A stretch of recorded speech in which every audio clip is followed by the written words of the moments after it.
Sports. Sports. Sports.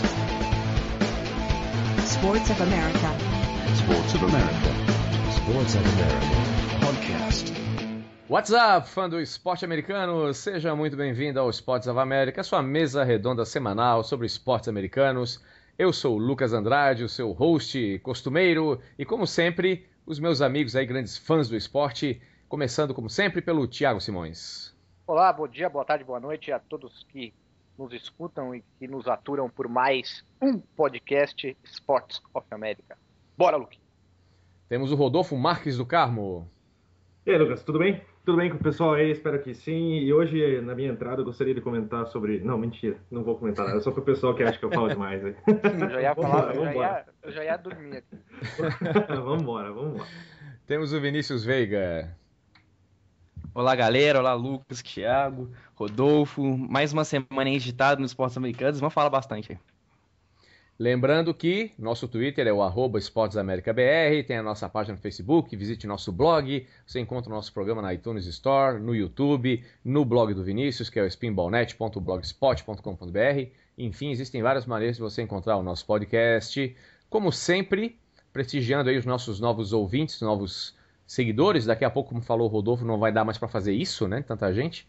Mas aí quero mandar um abraço então para o Gustavo Cubas, o Gustavo Cubas, a Lívia Martins, o Vinícius Antunes, o David, o Renato Santos, o Felipe Moraes, a moçada do Slam Dunk Brasil, o Reni Ravanelli, o Thiago Caiano, galera do Green Bay Packers Brasil, Nuggets Brasil, o Gustavo Ferreira, o Lucas, que é torcedor do Lakers, do Flamengo, do Figueirense, e do conterrâneo aqui, né?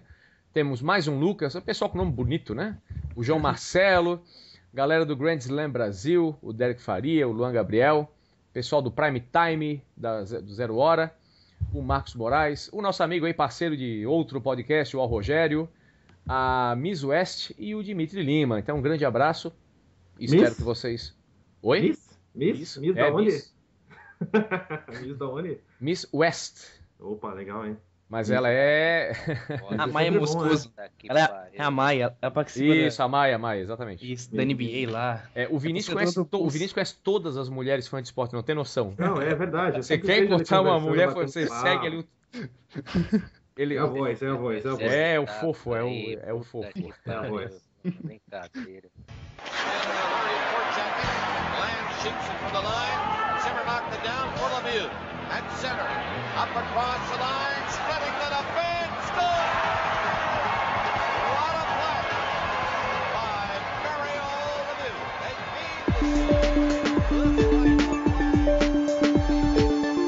Lemieux. NHL. Começaram as finais da Stanley Cup, momento aí de emoção pro Thiago Simões, né? O Thiago aí tweetando assim, olha, vai começar aí um momento sempre importante. 7 horas e 20 minutos, 7 horas e 8 minutos, 7 horas para começar o Thiago. Contagem regressiva aí do Thiago Simões. Cara, é um momento tenso pra mim, viu, cara? Não é nada fácil, porque eu sofro de ansiedade antecipatória, né? Uhum. Então eu já tô preocupado porque já tô com saudades, entendeu? Eu sei. Sim. Mas ao mesmo tempo que ainda hoje eu vi aí a imprensa especializada do Canadá, mas ele já fala assim, mas como é legal, porque daqui a pouco já tem o draft, aí já começa aí a pré-temporada, então já começa, sabe? Na verdade fica pouco tempo sem, né? E aí vem as novas esperanças, os novos jogadores, né? Temos aí jogadores já se aposentando, o grande nome do hockey se aposentando, anunciando a aposentadoria ontem, né? Ontem? Foi hoje, né? 12h07, exatamente, horário de Brasília. Quem foi, Thiago Simões? Bom, vamos falar sobre o grande Niklas Lidström, né, que anunciou sua aposentadoria depois de 20 anos como jogador profissional da Liga de Hóquei Norte-Americana, né? Por mais que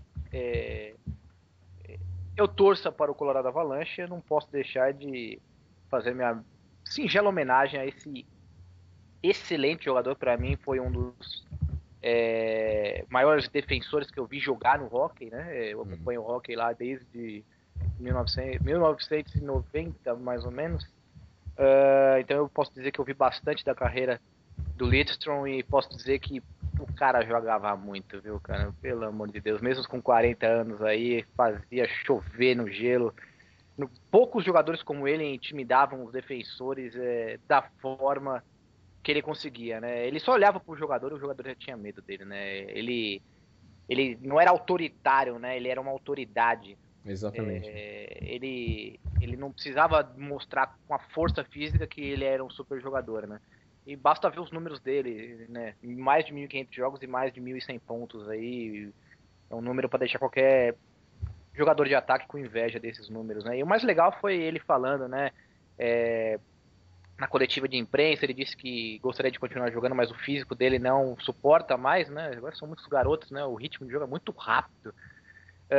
E legal que aí a gente pode agora torcer pro Kevin Lindstrom, né? Que é o filho dele, nascido em 94. Até conversei com ele no Twitter, não recebi a resposta, mas descobri ele no Twitter lá, mandei um abraço para ele, não sei o que. E o filho dele joga no antigo time que ele jogava na Suécia, o AIK, se não me engano. E quem sabe a gente não tem um novo Lindstrom. Mas a pergunta que fica é como vai ficar, né, meus caros companheiros de podcast, como vai ficar o Detroit Red Wings sem um defensor à altura de Nicklas Lidstrom? Eu estava acompanhando hoje a repercussão.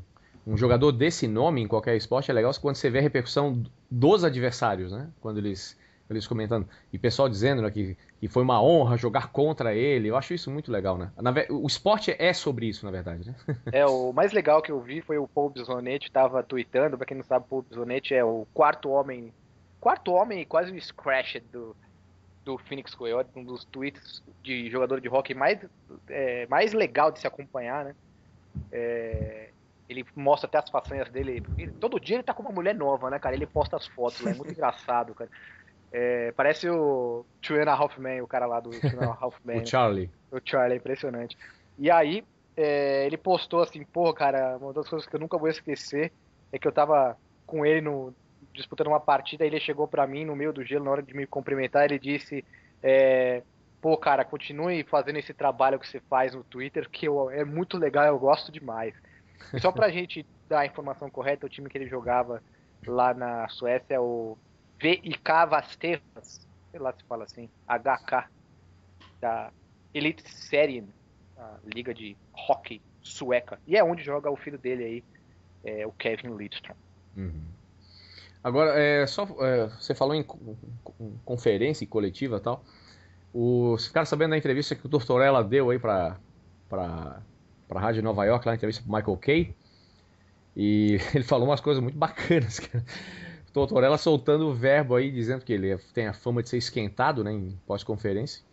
E aí, só pra comentar com os amigos e com vocês, que eu tava ouvindo isso aqui agora antes de vir pra casa, e dizendo que ele precisa trabalhar melhor a relação com os jogadores e com a imprensa, mas que o pessoal da imprensa também tem que trabalhar melhor e parar de fazer pergunta idiota. Ele lembra muito o Leão, né, no futebol. Então era muito assim, né? Até que ele deu uma maneirada, né, o Leão. Mas eu gosto do estilo do Tortorella, não tem papa na língua. Eu sou assim, dessa forma, da mesma forma que ele, acho que por isso eu gosto muito dele. Então se ele fala isso pra mídia, na parte pública, você imagina o que ele deve falar pros jogadores. Eu toquei nesse assunto porque, como a gente não vai falar do Rangers, vamos falar de Devils e Kings, mas como o Rangers foram eliminados agora há pouco, e o Tortorella criticou o seguinte, né? Bom, alguns anos atrás o problema é que o Rangers estava muito soft. Agora porque tá muito duro, o jogo tá feio, blocked shot, e aí, quer dizer, quer o que então, afinal? Ele falou, afinal de contas, nós ficamos entre os 3 times sobreviventes, né? De uma liga com 30, então, vocês querem o quê? Né? A gente sabe como a imprensa de Nova York sabe ser cruel também, né? Não, é verdade, eu concordo com você, Lucas. Mas eu acho que o time do Rangers está no caminho certo. Não adianta você ser 8 ou meia dúzia. Talvez o time tem que ser físico. A gente pode ver o time do Devils é um time físico, e a gente vai falar daqui a pouquinho da final da Stanley Cup. A gente viu como é importante você ter um jogo físico apurado, principalmente foi o que fez a diferença no primeiro jogo da final da Stanley. Aliás, Thiago Simões, daqui a pouquinho não, vamos falar já. Opa! Então vamos Jogo falar, 1 da Stanley Cup, New Jersey Devils e Los Angeles Kings. Vitória do Kings na prorrogação por 2-1. Seus comentários, Thiago Simões, você que participou aí da transmissão. Conta aí como é que você viu a partida. Vamos falar um pouquinho desse Kings que foi para New York jogar. Primeiro jogo, vale a gente destacar que o time de Nova Jersey tem a vantagem do gelo, né, de fazer mais jogos em casa do que o time do Kings, porque terminou numa situação melhor, terminou em sexto na Conferência Leste, o time dos Kings terminaram em oitavo na Conferência Oeste. Incrível isso, né, Thiago? É incrível. O time sexto tem vantagem. E é interessante, né, porque desde 93 não, desculpe, desde 2003 que a gente vai ter um campeão abaixo da sexta colocação, né? E outro fato interessante é que segunda vez na história, somente a segunda vez na história que nós teremos um capitão norte-americano levantando a Stanley Isso eu achei muito interessante, vocês comentaram ontem na transmissão, eu realmente não sabia disso. A única pessoa que levantou a taça foi o Dallas Stars em 99. Me fugiu agora o nome do capitão, mas eu vou lembrando daqui a pouquinho. O interessante, né, desse jogo é que eu esperava um jogo menos amarrado do que foi. A gente teve poucos tiros ao gol, 25 tiros ao gol do time dos Kings contra apenas 18 do time do Devils. O jogo muito congestionado na zona neutra, mas o que me surpreendeu foi o jogo físico dos Kings. Eles jogaram muito bem fisicamente, dominaram as ações no primeiro período, não foi à toa que eles saíram na frente. Porém, no segundo e terceiro período só deu Devils, né? Se a gente fosse levar em consideração como se fosse uma luta de boxe, né? Eu gosto muito de fazer essa comparação. O primeiro período foi do Kings, segundo período e terceiro período foi do Devils. Porém, a gente sabe que o Devils não tem o poderio ofensivo que possui a equipe do Los Angeles Kings. E a gente sabe, né, que aquele gol que o Enes Kopitar fez mostra o elenco que tem o time do Kings, né? Tem Mike Richards, tem Jeff Carter, tem Dustin Brown, tem o Enes Kopitar que joga demais, tem o Jonathan Quick, tem uma gama de jogadores que é impressionante, né? Você pode deixar quem você quiser no banco de reserva. Você tem o Jarrett Stoll que joga muito, você tem vários jogadores, tem o King que está surgindo agora, que joga muito bem. Então o time do Kings é muito difícil de ser batido, e é a mesma coisa que aconteceu na conferência, na final da Conferência Oeste, né? Por mais que o time de Phoenix jogasse tudo que sabe, ele tinha que contar com os jogadores do Kings não jogando absolutamente nada. E acho que essa é a chance do Devils. O Devils tem que jogar tudo que sabe e torcer para que todos os jogadores do Kings tenham comido uma feijoada no dia anterior e não joguem absolutamente nada. Thiago, eu quero te perguntar uma coisa. A imprensa hoje, especializada, e também eu escuto bastante, leio bastante coisa por dia. Não me pergunte como é que eu arrumo tempo para isso, mas eu dou conta. Você achou o jogo feio? Eu sei que você gosta do jogo físico, né? Você achou o jogo feio? Se fosse dar uma nota pro jogo, na questão entretenimento. Olha, eu cheguei até a falar na transmissão, né? Uma coisa que assim, é até difícil a gente falar, porque a gente está proporcionando o entretenimento para as pessoas. Mas em um certo momento eu falei que o jogo foi feio. O jogo estava muito feio de se ver. Mas não digo que talvez feio tenha sido uma palavra muito forte que eu tenha usado, mas o jogo feio foi uma consequência do jogo físico. A gente teve duas equipes que se enfrentaram muito pouco na temporada regular, apenas 2 partidas, 2 vitórias pro Devils. E isso é interessante, porque a gente sabe que o jogo de hockey, por mais que seja um jogo muito frenético, é como um jogo de xadrez. E só com o tempo as equipes vão aprender a jogar uma contra a outra. E o jogo do Kings e do Devils são 2 jogos que não se encaixam. É interessante a gente falar isso, porque tá difícil, muito difícil de explicar, né? A gente que está acostumado com o esporte, a gente tem essa noção, né, de jogos que se encaixam, times que se encaixam com o outro. E é interessante, é como a água e o óleo, o time do Kings e do Devils. O jogo dos 2 times não se encaixa. Quem conferiu os jogos na temporada regular, os times se enfrentaram lá no ano passado. Um jogo foi 2-1 também, no overtime, vitória pro Devils, e outro foi 3-0 pro Devils. E a gente viu que, tirando os 2 gols dos Kings, o gol do Devils foi um gol achado, né? Foi aquela tática crash the net, pegar o disco, mandar para cima do Jonathan Quick e torcer para sobrar o rebote para algum jogador do Devils. O Ilya Kovalchuk não apareceu, sumiu parece que sentiu a pressão, não sei se ele não encontrou espaço, até porque o jogo físico do Kings ajudou muito a isso. E talvez por isso mesmo que você comentava até que para o Kings talvez fosse mais complicado enfrentar o New Jersey do que o Rangers. Eu acho que sim, viu? Justamente por não bater, né, o jogo, ser mais difícil de talvez entender o jogo do adversário e se preparar para isso. Eu acho que assim, tem esse. Não sei se chega a ser a forma de entender o jogo do adversário, mas é que, por mais que eles se entendam. Entendo. Conseguir fazer algo a respeito. Não bate. É que nem imã, né, cara? E ferro. Dependendo dos polos ali, não se bate, cara. É engraçado isso.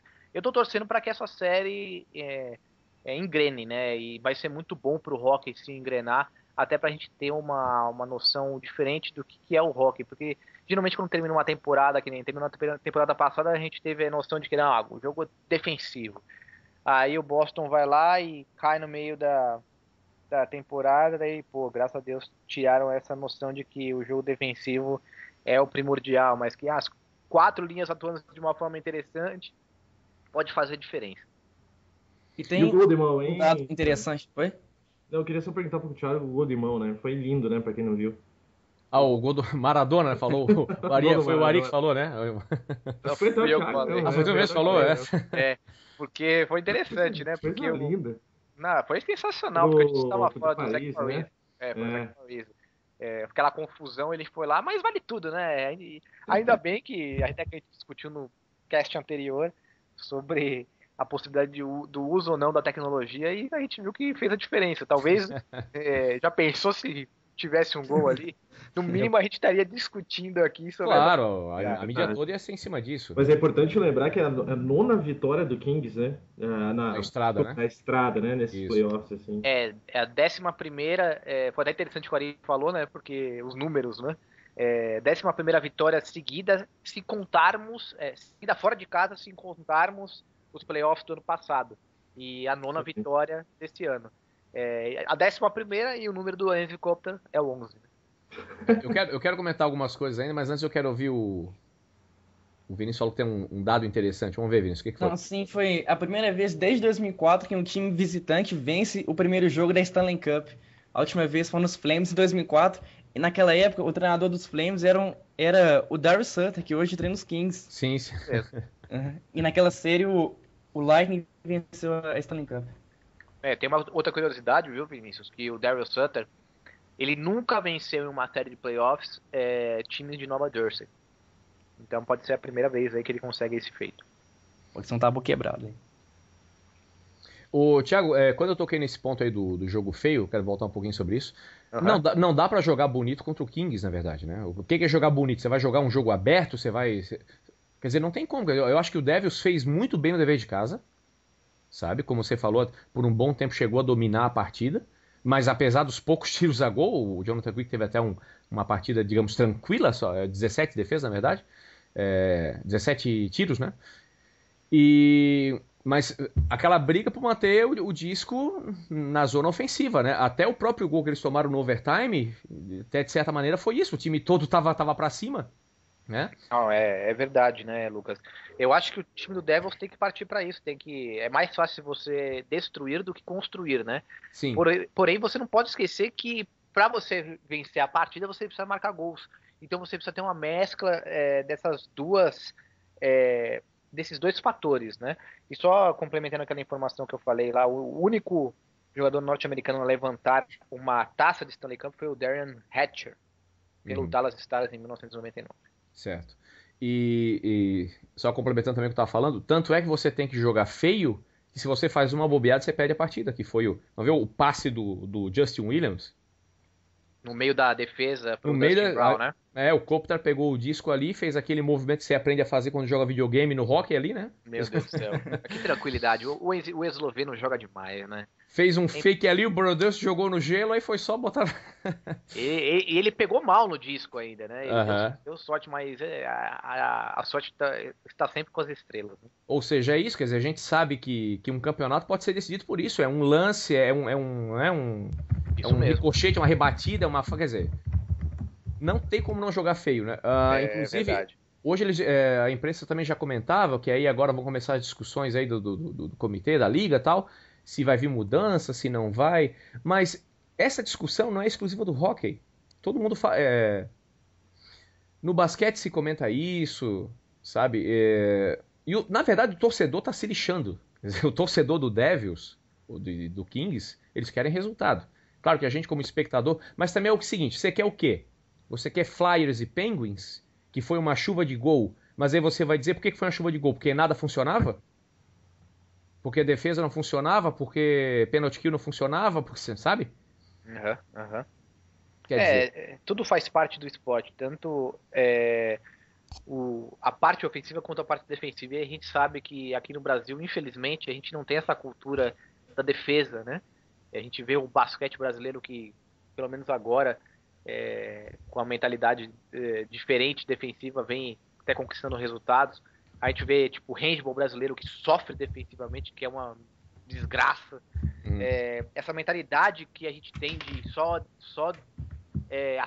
ataque. Essa cultura nossa ofensiva estragou muito dos nossos esportes e agora a gente está começando a se adaptar a isso. Né? Exatamente. E aquela velha frase, né? Defesa ganha campeonato. O Michael Jordan comprovou isso na década de 90. Não, a gente tem a maior prova disso é a Itália, né, cara? A Itália é campeã do mundo. Porra! O que a Itália joga em Mundial não dá, meu. Pelo amor de Deus. Semana passada, o Kiosk foi campeão da Liga dos Campeões assim, né? Jogando o campeonato inteiro assim. Engraçado que antes era assim, né? As pessoas pensaram o lógico. Quem marca mais ponto ganha, óbvio. Aí depois eles pensaram, quem toma menos ponto também ganha. É a mesma coisa que eu acabei de falar, mas o enfoque é diferente, né? Percebe? Bom, no próximo Sports of America, conforme for o resultado, já podemos ter até o campeão da Stanley Cup. Isso mesmo. Né? Será que isso vai acontecer? Rodolfo, o Thiago tá torcendo para um jogo 7, né? O seu palpite é Kings em 6. Como o Thiago torce pro jogo 7, todos com prorrogação. Não, mas o Thiago escreveu no Extra Time Kings em 6, é o palpite dele. Isso aí. Mas ele torce para que todos tenham prorrogação e que ele possa ficar na ESPN até 1h30 da manhã. Rodolfo, na sua visão de torcedor, como é que foi o jogo ontem? Então, na minha visão de torcedor, isso é importante, né? Aliás, eu acho que 30 minutos apenas, Rodolfo, em 30 minutos, brevemente. Não, mas teve uma jogada, até foi engraçado ontem o Thiago chamando de quarto período, né, Thiago? Foi lá, vai fazer ponto. Não, foi sexta, como é que ele falou da sexta? Sexta. O Thiago tava vendo o jogo de hockey com o olho no Boston, rapaz, começou a falar sexta no hockey. Teve uma cesta lá do Devils que fez falta, né? Não lembro qual foi o nome do jogador, mas o Jonathan Quick tava batido, gol aberto, e não colocou a bola na cesta, né? Mark Fane, foi o Mark Fane. Nossa, cara, o Mark Fane, mas nunca mais... Aí todo mundo no Twitter disse que fazia aquele gol, né? E a beleza. Não, coisa triste. Eu fazia. Olha aí, Eu não sei se eu nunca mais. No patinho. Por mais que no stick eu seja canhoto, eu fazia. Tá comendo o Thiago ainda, né? Você vê o profissional do podcast. Não, mas eu achei que o jogo foi bem parelho, né? Foi bem parelho durante o jogo inteiro. A gente não dava pra saber como é que ia acabar ali, na verdade, o jogo. Teve até um momento do terceiro período que eu tava achando que ia dar Devils mesmo. No começo do jogo, o Kings começou bem, depois a coisa emparelhou. E não sei realmente o que pode acontecer, mas é difícil de imaginar que o Kings vai levar aí 4-0, 4-1 da forma como foi anteriormente. Então, acho que vai ter pelo menos, eu acho que vai ter uma final a gente vai ter uma final bem equilibrada.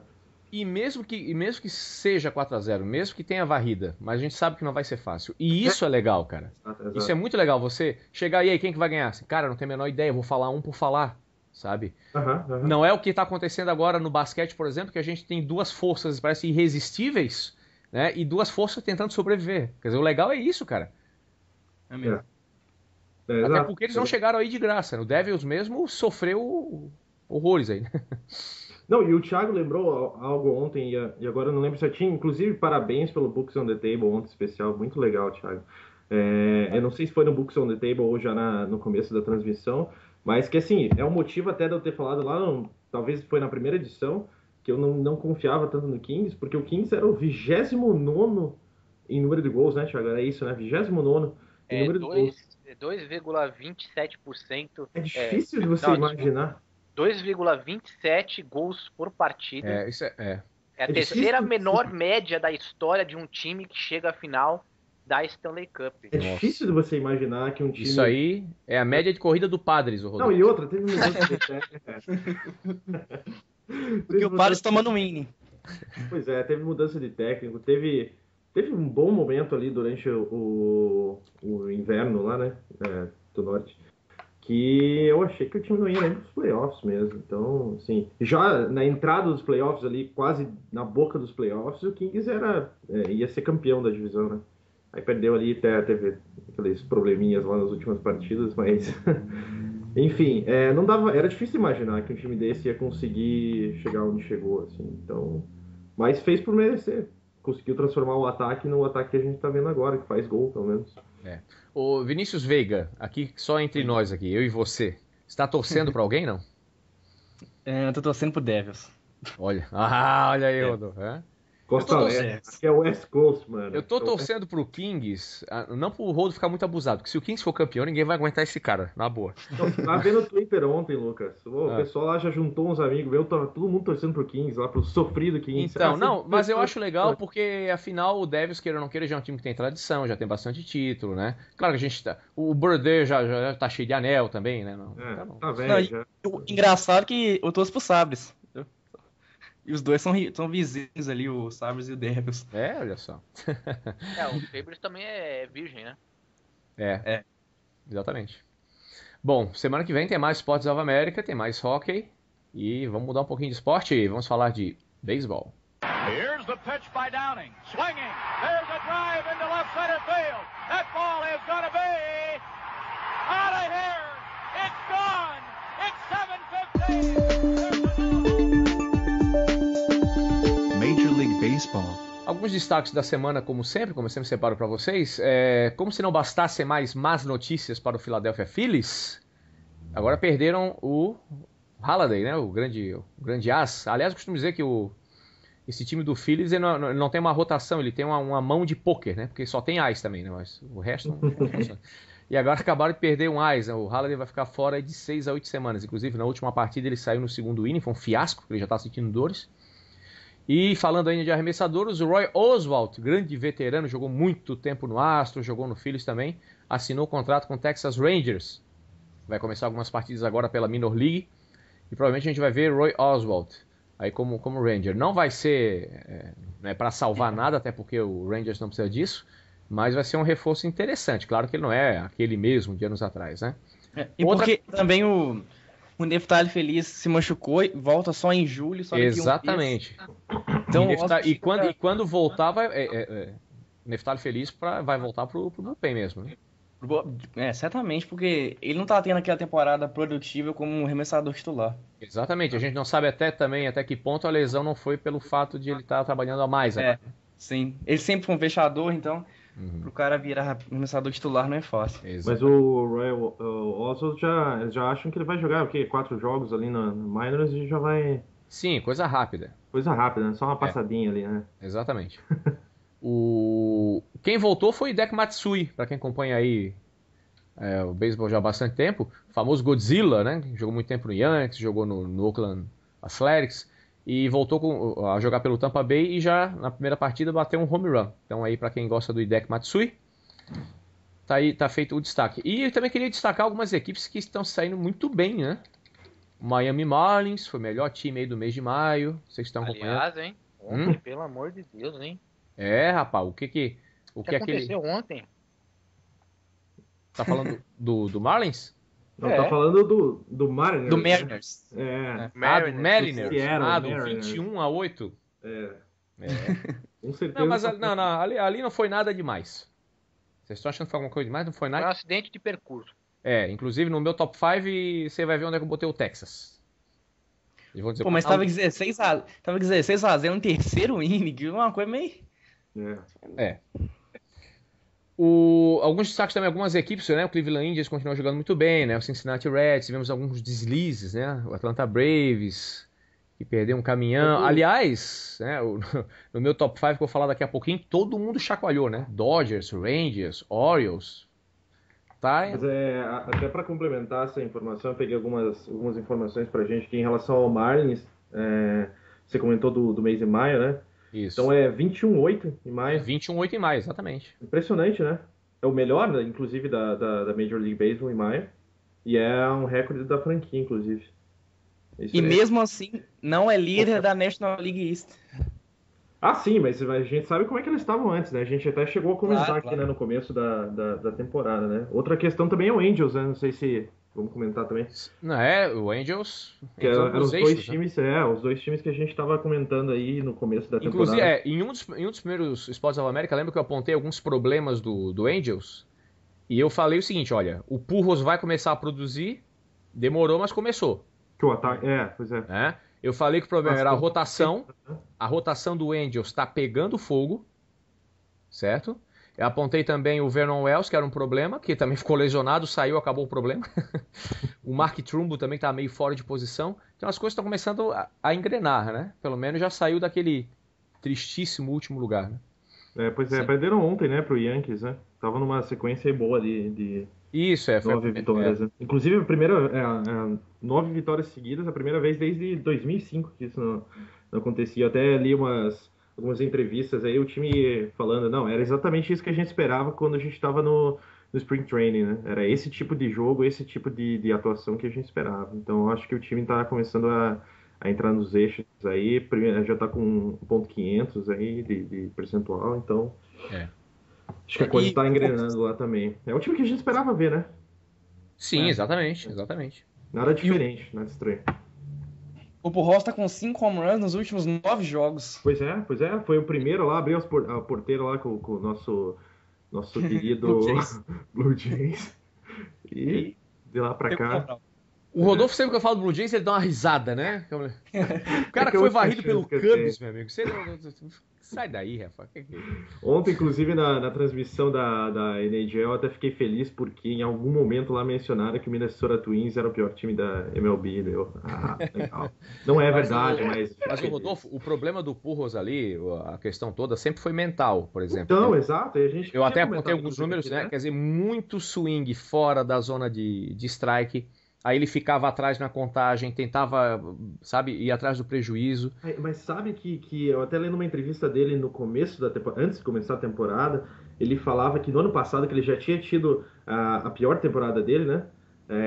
Ele já comentava sobre essa questão mental. Então talvez seja isso, mais a mudança de time, mais a mudança toda do ambiente aí, mas como você mesmo já tinha dito, né, Lucas? Totalmente mental. Você vê agora o cara, de repente, a coisa começa a funcionar, né? Uhum. Mas ainda não é o ideal pro Pujols. Ele ainda pode ter uma produção bem maior ainda. O average dele tá um pouco baixo ainda. O Pujols pode produzir mais ainda, né? Claro que a média como computa todos os jogos, mas se você vê aí pelo menos da última semana... Se for quebrando, exato. Por isso que eu sou a favor de uma média exponencial para esse tipo de coisa. Viu? Mas, bom, aliás, o que tem de estatística no beisebol, porque tem aí algumas... talvez umas 30 ou 40 bem famosas, assim, mas tem umas obscuras que fazem umas leituras bem interessantes, sabe? Uhum. Muita coisa legal. Não, é demais, cara. A quantidade de estatística que tem, de gráfico mesmo, tem de tudo que tu imagina. É impressionante. Quanto que o cara rebate pro campo esquerdo, pro campo direito, fecha a bola, não, isso aí eu tô classificando é o como simples. comum. Isso é o simples, tá? Claro. É o jogo de dia, jogo 6 e 15, quando começa 6 e 16. É verdade, se o começa a vento chegar, é né? noroeste e tal. Esse time nunca ganhou quando o vento estava, né? Isso, quando o arremessador comeu macarrão e o outro comeu almôndega, não sei. Tudo, se o cara não toma suco de laranja, ele nunca venceu em jogo. Esse negócio é legal suco de laranja legal do americano mesmo, né? Do Canseco, quer dizer, né? Do José Canseco. O nome do livro lá dele, o Juiced. Bom, vou mandar o top 5 aí pra começar o xingamento.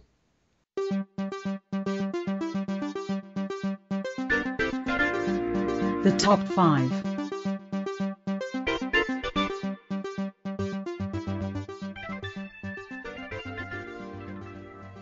Na quinta colocação eu deixei o Washington Nationals. Eu ainda acho que o time tem a melhor rotação da liga. Eles varreram o Braves, que era um dos times do meu top 5 na semana passada. Já tô até cantando a bola, não tem mais Braves no top 5 aqui. Mas eles foram varridos pelo Marlins. Mas também o Marlins ganhou todo mundo esse mês, então até vou dar um desconto. E Aliás, o Marlins estava brigando aqui por essa quinta colocação, mas eu vou esperar consolidar um pouquinho mais aí, vamos ver. Eu deixei em quarto lugar, estreando no meu top 5, já coloquei em quarto. Eu colocar em quinto e comecei a dar uma analisada e tal. Chicago White Sox. Ah, boa. 8 Boa. vitórias seguidas. Aí você, tá, tudo bem, 8 vitórias seguidas. Você pode ganhar, né, talvez do Padres aí, do Cubs, não quer dizer nada.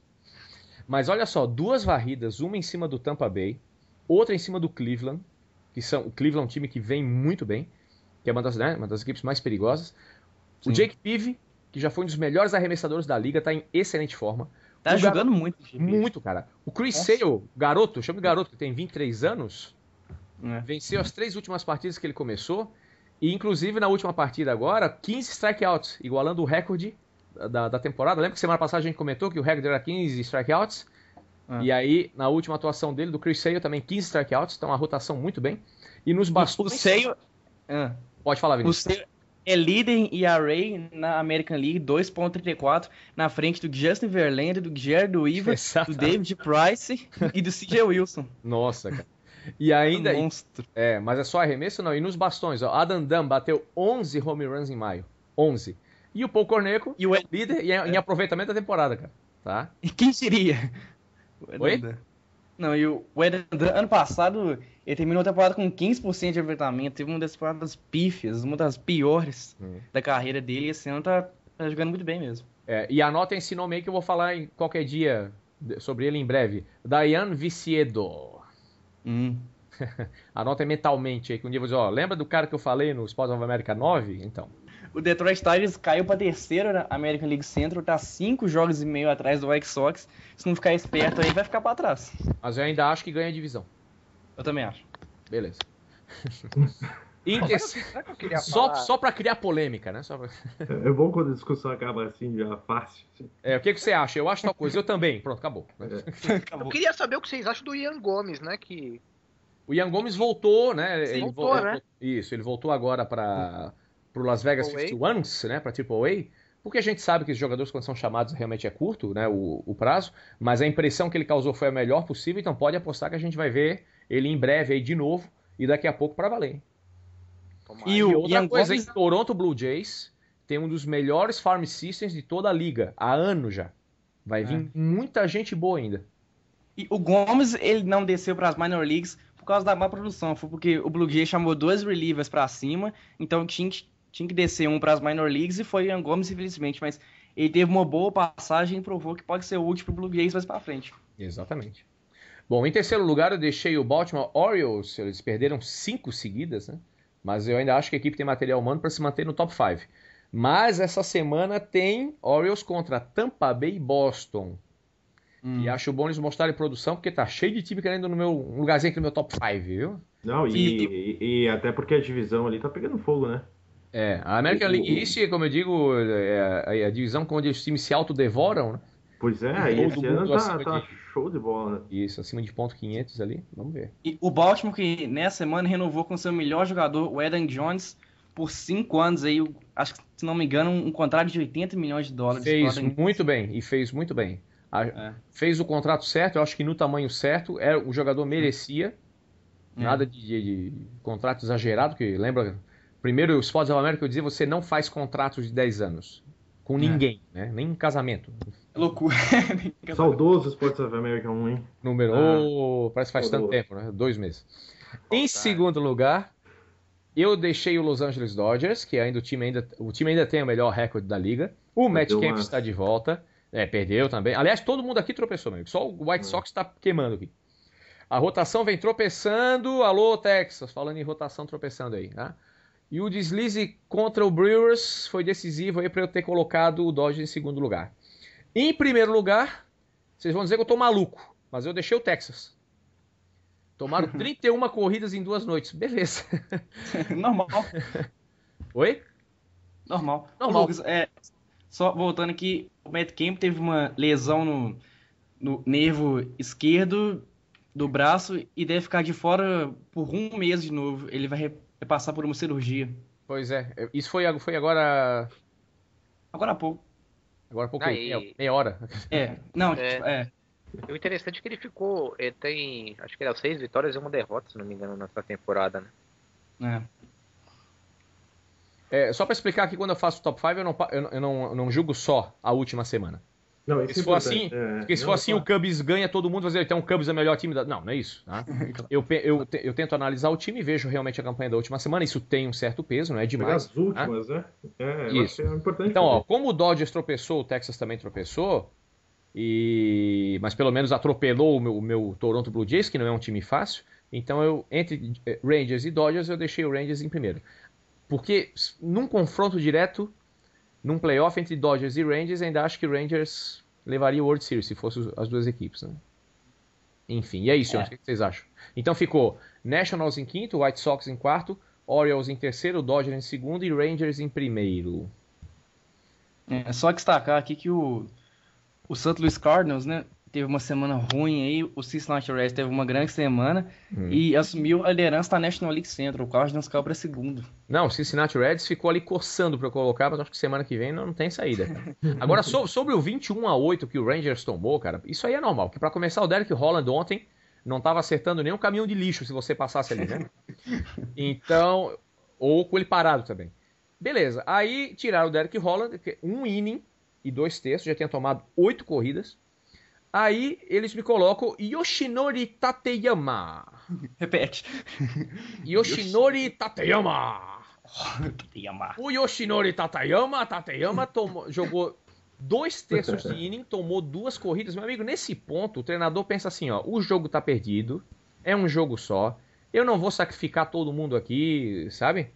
Então, é a hora que você pensa assim, tem dia que o arremessador não funciona, isso acontece com todos os arremessadores, não adianta, a gente sabe que um jogo pode fazer diferença, mas é a hora que você tem que pensar também no médio prazo, no longo prazo, você tem que pensar no quadro maior, então eu acho que é totalmente normal.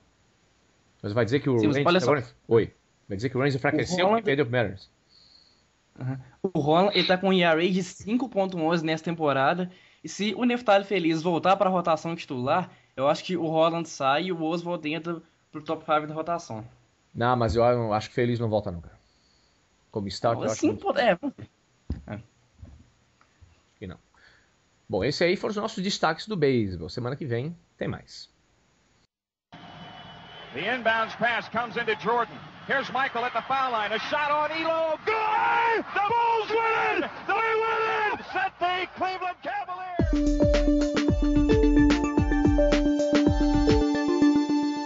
NBA. E vamos falar então de playoffs da NBA. E aqui nós temos coisa pra falar, hein, Vinícius? Muita coisa pra falar. Aqui a gente vai brigar hoje, hein? Vamos brigar? Vamos brigar hoje. E aí, o Tuf, Round 1. Ô, Rodolfo, então já que você quer brigar, você quer começar por onde? Pelo leste ou pelo oeste? Vamos começar pelo oeste, porque aqui é West Coast, mano. West Coast, mano. Você quer começar pelo leste? Não, pelo oeste mesmo. Ah, pelo oeste. É West Coast, mano. Beleza. Bom, então aí no oeste, Vinícius, temos as finais de conferência, San Antonio Spurs contra o Oklahoma City Thunder. E no jogo 1, então eu quero sair os seus destaques, depois nós vamos fazer os comentários. O que você viu aí de bacana então, Vinícius, no jogo 1 de Spurs e Thunder? Sim. No jogo 1 a gente viu um jogo de muitos turnovers, principalmente no primeiro tempo. O time do Thunder demorou para se encontrar um pouquinho, o do San Antonio também. Mas Ginobili, o que Ginobili jogou no jogo 1 fez demais, né? Ele realmente fez um jogo espetacular. Eu lembro que ele fez uma bola de 3 no finalzinho do primeiro quarto, que foi genial, o ginásio veio abaixo.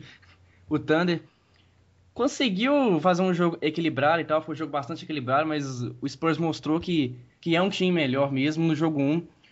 O Thunder ficou um pouco de apresentar um jogo melhor coletivamente, né? O Derek Fisher pontuou bem, mas o resto dos reservas, tirando o James Harden, claro, não fizeram sua parte. O Spurs muito forte em casa. Que massa aí, viu? Eu quero comentar algumas coisinhas. Esse jogo aí, eu achei interessante uma coisa, porque, como você falou, o Spurs cometeu um monte de erro. Sim. Não foi... Vamos combinar uma coisa, não foi um bom jogo do Spurs. O Danny Green tava acertando nada, acho que ele ficou zerado no jogo, o Danny Green. Então, quer dizer, o destaque realmente foi o Manu Ginobili, mas você concorda, Vinícius? Não foi um bom jogo do Spurs. Claro. Sim, aí sim. eu pensei assim, caraca, se jogando mal. Os caras fazem 14 turnovers no primeiro tempo. Aí, jogam mal para um padrão deles e ainda levam a partida, eu pensei, a coisa vai feder. Uhum. E fedeu, né? E aí eu achei, americano é fora de série, né, cara? Aí quando o Popovich faz aquele timeout ali e vem com a frase I want some nasty! Foi muito legal. E virou, cara, virou trend topic, virou viral, os caras fizeram camiseta. Camisa, cara. Isso, aí no jogo 2, I want some nasty. E isso foi muito legal. Aí depois perguntaram pra ele, na conferência de imprensa, ele falou, eu disse isso? Ele falou, não, porque no calor da partida, tá? E é legal porque ele é um treinador, assim, sempre muito comedido. E é uma escolha de palavras que a gente não esperava sair dele, assim, sabe? É. E realmente... Não, o Duncan fez uma cara assustada e falou, o quê? Fala isso. E surtiu efeito. Eu achei genial, cara. E aí, o treinador, né? Aí que você vê que tem o dedo do treinador no time. Exatamente. Vai lá e tira um coelho da cartola. Mas é impressionante o time do San Antonio, né? Eu vi esses 2 primeiros jogos aí. Tava até conversando com o pessoal, com o Everaldo lá, que tá acompanhando até mais perto o basquete, né? Já que ele tá narrando. E fica bem claro pra mim a diferença dos 2 times, né? O Thunder é um time muito mais jovem, né? Que o time do San Antonio. É muito mais físico o jogo do Thunder, é um jogo de garrafão, infiltração no garrafão direto. Kevin Durant jogando muito, o Westbrook jogando pra caramba também. E o San Antonio Spurs, você vê as jogadas sendo feitas, né? É impressionante o Tony Parker, o que ele tá jogando, né? E tendo o Manu Ginobili, que pra mim, um dos melhores que eu vi jogar sul-americano, se não o maior sul-americano que eu vi jogar, acho que até mais do que o Oscar, cara. Ele é o 6º homem do time, cara. E quando ele entra, ele faz mágica, né? É impressionante. Teve uma bandeja que ele fez ali no jogo, que pelo amor de Deus. O engraçado, Thiago, é assim, são poucas as equipes que podem se dar esse luxo. Por exemplo, no jogo 1, foi o Manu Ginobili que levou o jogo. E aí, no jogo 2, foi o Tony Parker. Quer dizer, você pode se dar o luxo de alguma estrela não tá muito bem, até porque no Spurs não é só marcar cestos, todo mundo tem uma função muito bem definida.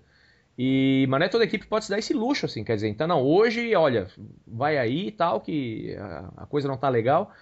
E é um basquete coletivo, é um basquete inteligente, olha, cara, fora de série. Eu vou falar mais sobre isso no jogo 2, mas o Vinícius e Rodolfo, até eu chamar a atenção do Rodolfo agora. O Rodolfo, aquele programa da ESPN lá que eu te dei a dica lá, o First Take, sabe? Tem o Skip Bayless. Ele vem há meses falando uma coisa que ele falava eu não dava muita bola. Agora eu tô começando a dar bola. Ele falou o seguinte, enquanto o Russell Westbrook ficar arremessando mais do que o Kevin Durant, e é 3 vezes o líder em pontos da liga, então se você olhar aqui, eu vou fazer esse exercício pro primeiro jogo e pro segundo. Eu tenho os números aqui se você quiser também. Então, olha aí, ó. Então confere comigo aí, Rodolfo. No jogo número 1, Russell Westbrook chutou 21 vezes e o Kevin Durant 19. Mas eu vou mais sério. Se você pegar o shot chart, que é ali o gráfico onde tem os tiros de cada jogador em cada quarto, enfim, você pode combinar como quiser. No último quarto, Kevin Durant arremessou 2 vezes. E aí pega a pontuação do último período. Sim. 39-27. Aliás, das 2 vezes que ele arremessou, ele errou, tá? 2 de 3, certo? Até porque a gente sabe, né, que o Spurs lota o garrafão, né? Então o jogo deles aí tem que chutar de fora, não adianta. E aí, Vinícius e Rodolfo? Não, assim, e no jogo 1, o Westbrook, mesmo chutando mais, anotou 17 pontos, o Kevin Durant 27. Não, exato, foi 7 de 21. No jogo 2, foi 10 de 24. Assim, não dá, assim, sabe? Alguma coisa tá errada. Alguém tem que chegar lá e falar, meu amigo. Meu amigo. Não, quem tem que falar... Quem tem que falar é o Scott Brooks, né? Não, mas nem que seja o time ali. E aí eu acho que é a diferença entre um time que você comentou muito bem aí, Lucas, como o Spurs. Então, assim, o que eu acho realmente dessa série que eu tenho visto até agora. Pra mim, o Spurs é aquele tipo de time que a gente vê na NBA que, assim, pode chegar na final do campeonato e perder, pode acontecer alguma coisa, mas é o tipo de time que vai comendo quieto, que é um time que joga pelo time mesmo, não tem aquele cara que tá puxando tudo para ele e que acaba gerando mídia por causa disso. Mas é um time que joga consciente, joga tranquilo. A gente tem Tim Duncan jogando, a gente tem Tony Parker jogando. Vocês acabaram de falar, quando um não tá bem, o outro parece que resolve e a coisa funciona. Já o Oklahoma parece muito mais aquela coisa de às vezes dar um espetáculo aqui, um espetáculo ali, mas não parece aquele time E é o que eu achava, na verdade, até no começo dos playoffs, até eles me surpreenderam até de verdade nos playoffs já com o que fizeram. Não achava que o time fosse fazer tudo isso, mas assim, parece que é o que eu já achava. Não é um time que tem aquela consistência e que na hora que a porca aperta, aí você entrega a bola para o cara que tá claro que não pode ser o cara para arremessar. Para arremessar, né? E não é só o Big Three do pontou. Você tem o Ginobili, o Tony Parker, que são 3. Mas aí você tem o Leonard, o Green, você tem o Gary Neal, o Matt Bonner, o Splitter pode fazer os seus 8, 9 pontos, o Boris Diaw pode contribuir. Você tem 8, 9 caras que podem fazer 10 pontos por jogo, então... Exatamente. Mais de 10 pontos por jogo, então você tem um time... Não, olha aqui, com os números do segundo jogo aqui, você tem Tony Parker 34, Tim Duncan 11, o Leonard 18, o Ginobili 20, ou seja, né? A gente até vai falar do leste daqui a pouco, mas é o que eu vi um pouquinho ontem no Miami também, assim, e é a única chance que o Miami tem. Então vamos passar agora especialmente para o jogo 2, e o jogo 2, olha, sinceramente, o jogo 2 foi uma aula de basquete, meu amigo. Esse jogo 2 foi espetacular. O jogo 2 foi o seguinte, foi Basketball for Dummies, pelo professor Popovich, Basketball 101. Porque é fundamento. É um balé, sabe? É um balé, cara, aquilo ali. E vocês percebem que quando eu tô vendo o jogo, eu tô quietinho, eu não tô tweetando, né? Porque eu gosto de ver o jogo, aí eu tô com o iPad na mão, vendo estatística e tal, e olhando um monte de coisa. Mas aí teve uma hora que eu não resisti, eu tuitei o seguinte, nasty enough? Quer dizer, já que o Popovich queria some nasty, né? O jogo 2, cara, no terceiro período, te juro, eu tava vendo o jogo com um sorriso na cara. Parecia que eu tava vendo um filme de comédia. Um jogo lindo. Jogo lindo. Não, o Tony Parker, cara, tudo que ele tocava virava ouro. Né? Até a estratégia lá que até funcionou, né? A estratégia do Thunder lá, o que o pessoal apelidou de Hacker Splitter, de segurar o Thiago Splitter e levar ele pro lance livre. Até meio funcionou, né? Esfriou o time e tal. Mas eu queria destacar uma coisa, Vinícius, antes que você fizesse os seus comentários aí do jogo. O Spurs chegou a abrir 20 pontos, né? De vantagem. Sim. E a vantagem foi caindo, então eles tomaram 3 cestas seguidas. Sim. Depois dessas 3 cestas seguidas, o Popovich chamou tempo. E deu um esporro no time. Aí eu pensei, cara, esse é o San Antonio Spurs. Você tá com 20 pontos de vantagem, aí você toma 3 cestas. E aí o seu treinador chama a equipe, dá um balde d'água fria. E aí que tá, e aí você vê uma equipe que joga há anos e tem um respeito pelo treinador. Ele briga com o Tony Parker, não quer saber, porque aí se o cara fosse estrela já batia a boca. Não, cara, todo mundo sabe a sua função. A gente vê que é uma coisa de amigo.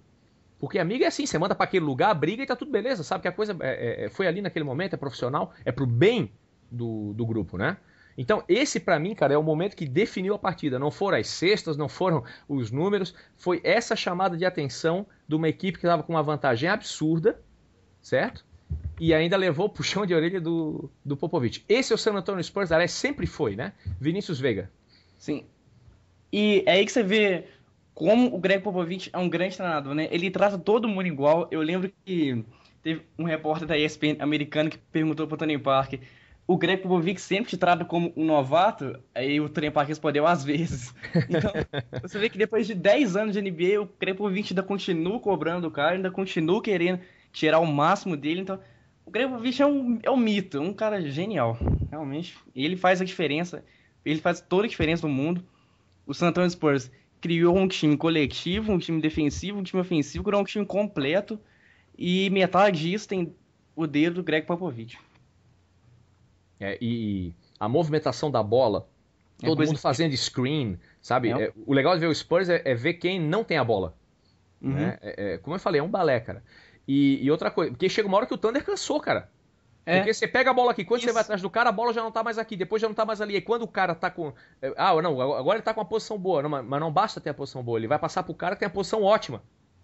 O San Antonio tem 5 jogadores no ataque que pode pontuar, então o Thunder, mesmo sendo um time de 20 anos de idade, não consegue manter a mesma intensidade o jogo inteiro. E aí foi a inteligência estratégica do cara, porque ele sabe, a gente não vai ganhar dos caras na perna, meu amigo. É. Só que a bola é mais rápida que a perna, né? Então. Sim. Não, Mas aí. Não, só completar aqui. O San Antonio Spurs é um time que usa muito o pick and roll. Eu notei muito isso na partida 1 e 2. O San Antonio Spurs entrega a bola pro Tony Parker e pro Manu Ginobili. Os dois fazem o pick and roll, infiltram no garrafão. Aí o time do Thunder junta no Parker ou no Ginobili e sobra o Leon ou o Green pra chutar de 3. E isso tá matando o Thunder. Exatamente. Não, o próprio Thunder tentou várias estratégias para defender o pick and roll e não adiantou, cara. Não tem jeito, não tem jeito. Eles não estão conseguindo marcar individualmente Tony Parker e Manu Ginobili. E o mesmo problema que eu apontei no jogo 1, olha lá, ó. Russell Westbrook. Deixa eu pegar aqui. 24 chutes, né? Kevin Durant, 17. E agora vou de novo. Kevin Durant, no quarto tempo, 3 tentativas. E fez uma cesta. Então, de novo, você tem 3 vezes o líder em marcação da NBA. E você no quarto, em 2 partidas de final de conferência, tem um total de 5 arremessos. Não. E olha só, o James Harden chutou 13 vezes, acertou 10 chutes e anotou 30 pontos. Se o Westbrook deixa de chutar 5 vezes esses 24 chutes dele, né, o Harden, né? O Curry marcava mais 10, 15 pontos facilmente. Então... Olha, cara, na boa, enquanto se o Thunder quer ganhar uma partida pelo menos, o Kevin Durant vai ter que começar a chutar no mínimo 25 vezes, cara. Mas no mínimo. Sim. E esse problema não é de hoje. O Thunder, ano passado, também tava com esse problema do Westbrook pegar a bola, achar que ele é o Deus, achar que ele é o Michael Jordan, e ele tá achando que vai levantar 60 pontos por jogo toda a partida, né? Então, ele precisa ser mais consciente e pensar assim, olha, eu não sou o dono do time, eu tenho que distribuir a bola. Eu também sou um armador, ele acha que ele é o... Pois é, mas aí pro Kevin Durant, eu até quando o Rodo falou, eu acho que fica difícil o cara dizer, olha, eu sou a estrela. Não é nem Porque isso, não é a personalidade dele. Isso aí cabe ao treinador, cara. Exato, mas eu acho que isso daí passa por vários níveis, digamos, de confiança. Passa por aquela questão que vocês acabaram de comentar, de ter um time mesmo, não ter um amontoado de gente que tá lá para jogar, de ter, não o Kevin Durant chegar e falar, pô, eu sou o cara, passa a bola para mim que eu vou fazer. Mas sim, pô, de ter tipo de conversa. A gente sabe muito bem que por mais que a gente não tá falando de futebol brasileiro ou tudo mais, a ideia de boleiro existe também no basquete, a gente sempre lê a respeito disso. Dos caras sentarem junto e falar, pô, a coisa não tá funcionando assim, vamos fazer assado. Do Dwayne Wade falar, ó, o LeBron James tá fazendo o que eu não consigo fazer às vezes, então a bola vai para ele, quando ele não estiver bem, a bola vai para mim. Inclusive isso aconteceu no ano passado com o próprio Miami Heat, né? Não isso do Westbrook, ao contrário. O LeBron James, na hora que ele precisava chutar, ele não tava chutando, assim. Então eu acho que, e a gente vê, vocês acabaram de falar no Spurs, não é nem que a gente vê, a gente não vê, né? Não parece que não parece que é um time que tem problema, que tem dificuldade, que tem falta de alguma coisa, e sim parece que a coisa caminha numa paz tranquila, né? Se ganhar o campeonato, ótimo, mas também se não ganhar, a gente fez o que deu e tal. É difícil você sentir um problema nesse time, né? Você sentir, ó, exatamente isso, ó, aqui não tá legal, aqui tem uma fricção, aqui tá complicado. E o Tony Parker, pra mim, esse jogo foi, sei lá, fora do comum. E agora já começam os papos, aí a imprensa começa a botar o olho gordo, né? Já começa a falar, será que o Spurs pode ser campeão invicto? Coisa que nunca aconteceu na história da NBA. Né? Aí também não vamos forçar a barra, né? Até porque eu acho que o Thunder leva um jogo ou 2 aí. E só voltando aqui, no jogo 2, o que faltou foi os coadjuvantes da parte do Thunder. Olha só, o Big Three do Thunder, o James Harden, o Russell Westbrook e o Kevin Durant anotou 88 pontos dos 111 do time. E olha o resto do time, Ibaka, 3 de 11, Perkins 1 de 5, você falou, 1 de 4, Derek Fisher 2 de 11. Então faltou muito ali em coadjuvante do Thunder no jogo 2 e vai ter que aparecer no jogo 3 e 4. E aí vem aquela questão que eu coloquei. Então no jogo 1 o Spurs joga mal e ganha. No jogo 2 os 3 melhores jogadores do Thunder marcam 88 pontos e não adianta. Não adianta. Você vai fazer o que agora? Não tem jeito. O Spurs, assim, e não é desmérito do Thunder, né? Não. É a eficiência do Spurs. É um time superior, é um time muito bom, chegou num nível excelente. O Thunder não tem culpa. O time é muito bom. Mas vou dizer, enquanto o Durant não está 25 vezes... Ó, se o Durant não está 25 vezes hoje, eu não vejo nem o quarto jogo. Vou fazer outra coisa, vou ler gibi, pronto. Ler gibi. Vamos falar da Conferência Leste aí, senhores? Miami Heat contra Boston Celtics. Vinícius Veiga. Sim, vamos lá, vamos pelo jogo 1 primeiro, né? Isso. Sim, o Miami Heat imprimiu um jogo físico muito mais forte. O Celtics vinha de uma partida anterior a 2 jogos atrás, então tava um time quebrado fisicamente, Ray Allen jogando machucado, nada funcionava pro Boston, Miami conseguiu uma vitória relativamente fácil, 79, e Miami Heat jogou o que sabe jogar no jogo 1 mesmo, não teve chance pro Boston. No jogo 2, espetacular, né? Nossa, o jogo 2 foi genial, 115-111. O Rondo anotou 44 pontos, foi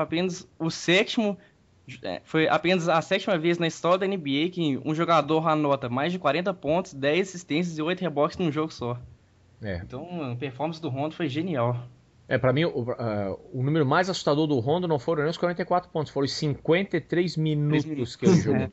Ele ficou todos os segundos em quadra. Sim. Acho que essa derrota do segundo... Bom, vamos falar do primeiro jogo, né? Não, o primeiro jogo deu pena do Boston, vamos combinar. Deu pena porque foi 79 e olha vê. lá, né, no quarto período ainda ali no finalzinho, começou a cair bola ali, que eu falei, os caras querem aprontar alguma ainda, mas... Não, mas isso era visível que não tinha gás, cara. Não tinha gás, não tinha a menor condição, assim. E aí, até acho que a história dessa série pode ser que a gente esteja começando a ver um time do Miami Heat um pouco mais, e a gente comentou isso acho, na edição passada, inclusive na retrasada, e continuo com essa opinião, a chance que o Miami Heat tem de enfrentar um Spurs a vida na final é não depender só do LeBron James e do Dwayne Wade fazendo 80 pontos juntos e tudo mais.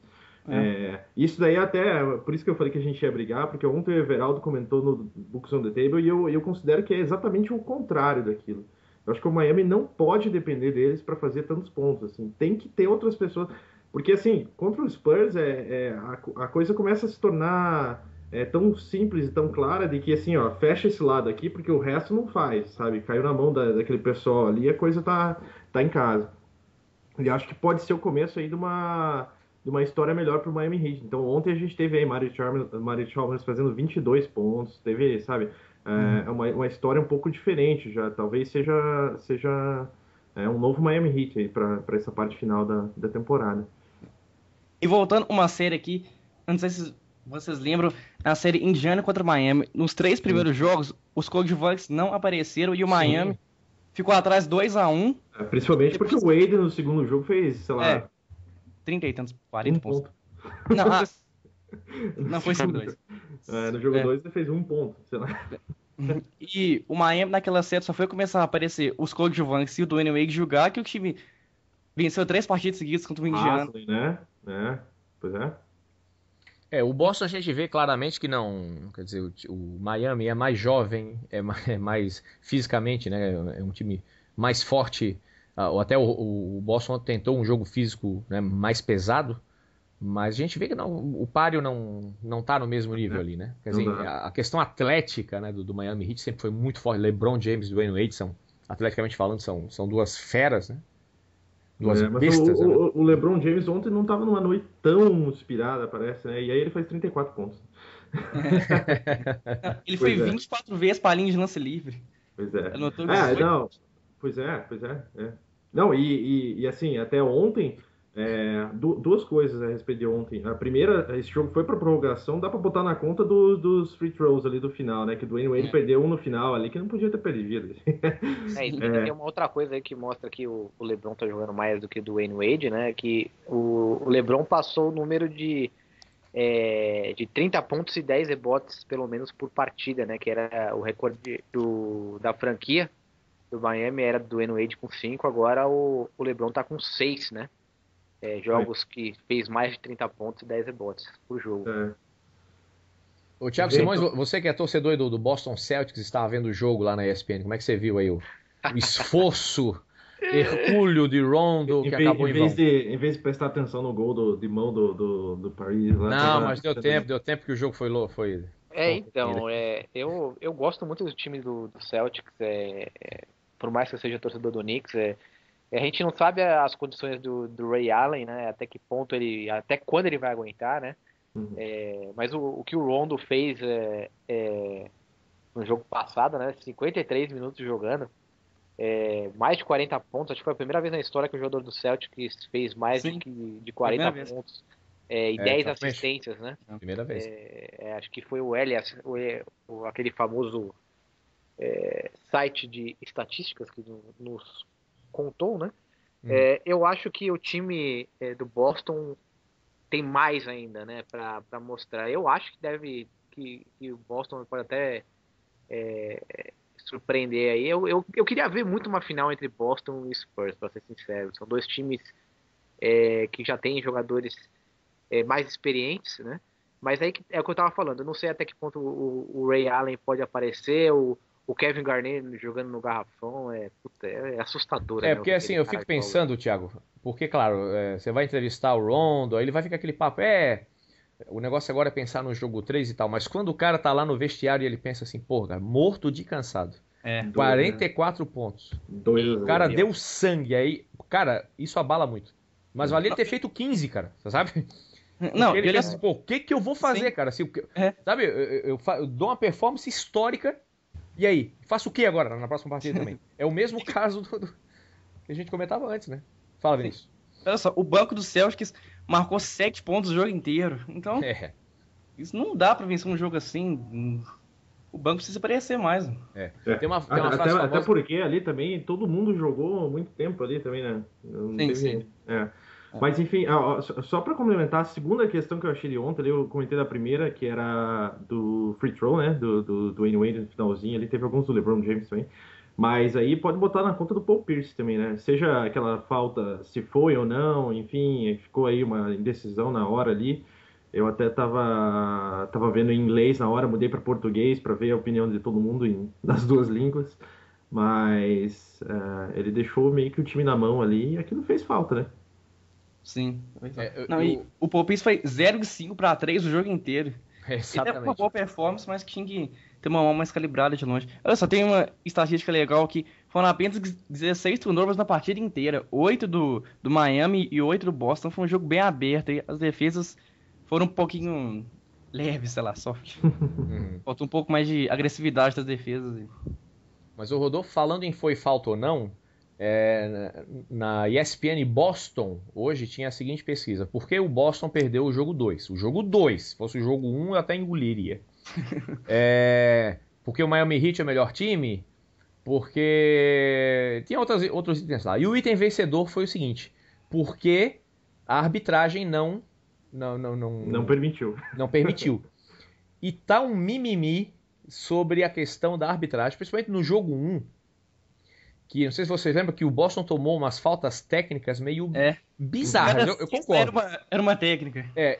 E a que mais me chamou a atenção foi uma que o Doc Rivers falou assim, ó, um dos árbitros era o Ed Malloy, e ele falou assim, come on, Ed, né? E tomou uma falta técnica.